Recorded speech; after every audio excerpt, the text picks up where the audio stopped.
ქუთაისში 13 საქალაქო სასაფლაოა. საფლავები მრავალფეროვანია და უმეტეს შემთხვევაში ერთმანეთს არ გავს. ძველ საფლავებს ქანდაკებათა სიმრავლე განასხვავებს. შვილი გავს, გავს. თვალები გავს, გავს. შუბლი გავს, გავს. ესე იგი გავს.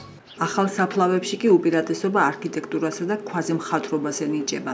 თუმცა ამ საფლავებს ახალსაც და ძველსაც ქუთაისში ერთგვარი პომპეზურობა და თეატრალიზება გააჩნიათ, რაც როგორც აღმოჩნდა, სიცოცხლის მოყვარულობასთანაც არის კავშირი.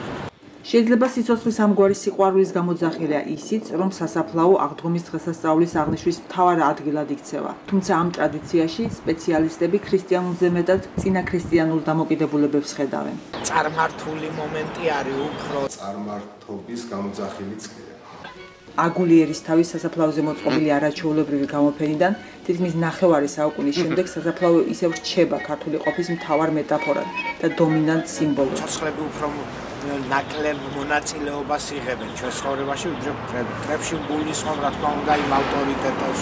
ავტორიტეტური გარდაცვლილები 21 საუკუნის საქართველოში კვლავ მართავენ და მხსნელად ევლინებიან ცოცხლებს. არაფერი გადასარჩენი ჩვენ არ გვჭირს, ჩვენ გვჭირს უბრალოდ განვითარება გვინდა და წინსვლა გვინდა და ცოცხლების კულტურა გვინდა. ადამიანი ცოცხალი უფრო უნდა იყოს დაფასებული, ვიდრე მკვდარი, მინდა ის ვაჟავშაველა იყოს და მინდა შოთარუსთაველი იყოს, იმიტომ რომ ცოცხალი დადის ფეხზე და მას უნდა იყოს იმ სიმდიდრის ნაწილი, რაც მათმა დატოვეს. ხსნელისა და გამარჯვებების მოლოდინში აღდგომა სასაფლაოზე აღინიშნება. სასაფლაოს სიმბოლოს ალტერნატივა დღემდე არ გამოუჩნდა. არადა 2000 წელია გაჩნდა იმის შესაძლებლობა, ასეთი სიმბოლოები შეიცვალოს და საერთოდ დავიწყებას მიეცეს.